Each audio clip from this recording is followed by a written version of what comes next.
코로나19 관련 소식으로 시작하겠습니다. 정부의 거리두기 방침이 2주 더 연장됐습니다. 종교 행사 참석 인원도 일부 조정이 됐는데요.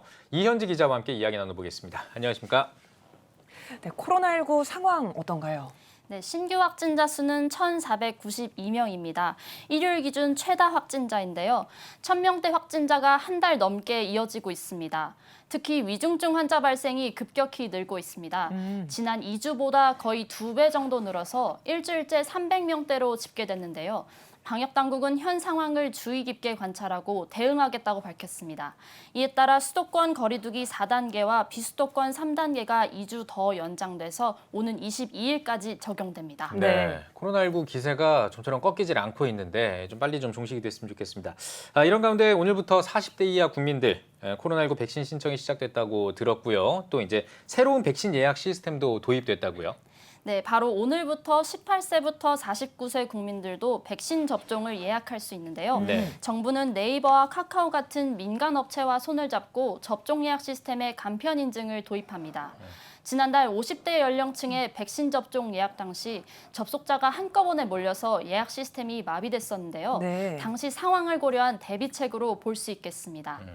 본인 인증 대기 신호등도 도입됩니다. 각 인증 방법마다 혼잡도 상황을 미리 알 수 있어서 예약자가 덜 몰리는 인증수단을 선택할 수 있게끔 한 겁니다. 이렇게 되면 시간당 약 30만 건을 처리할 수 있었던 기존 시스템이 200만 건가량으로 처리 속도가 빨라질 것이라고 알려졌습니다. 네, 새로운 백신 신청 시스템이 어떤 효과를 줄지는 좀 더 지켜봐야 할 것 같네요. 또 정부가 거리두기 조정과 보완 조치를 발표했다고요? 그렇습니다. 지난 6일 중대본은 거리두기 단계별 수칙에서 일부 조정되는 사항을 발표했는데요. 이 중 가장 눈에 띄는 건 역시 대면 예배 허용 범위가 어디까지인가입니다. 그간 거리두기 4단계에서 종교시설은 최대 19명까지 대면 종교 활동이 허용됐는데요. 최대 수용 인원 제한이 99명으로 늘어났습니다.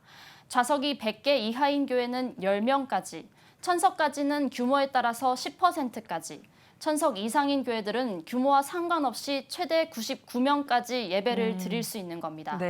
교회 시설 규모에 따른 차등적 조치가 필요하다는 지적을 일부 받아들인 것으로 보입니다. 네, 그동안 종교 시설에만 너무나 엄격한 이 사회적 거리두기 이런 것들이 좀 제기되는 거 아니냐, 그래서 형평성 논란이 좀 일기도 했었는데 그래요. 이 지금 말씀해 주셨던 이번 주 개편 방안, 이 방안을 두고 현장 교회의 반응은 좀 어떻습니까?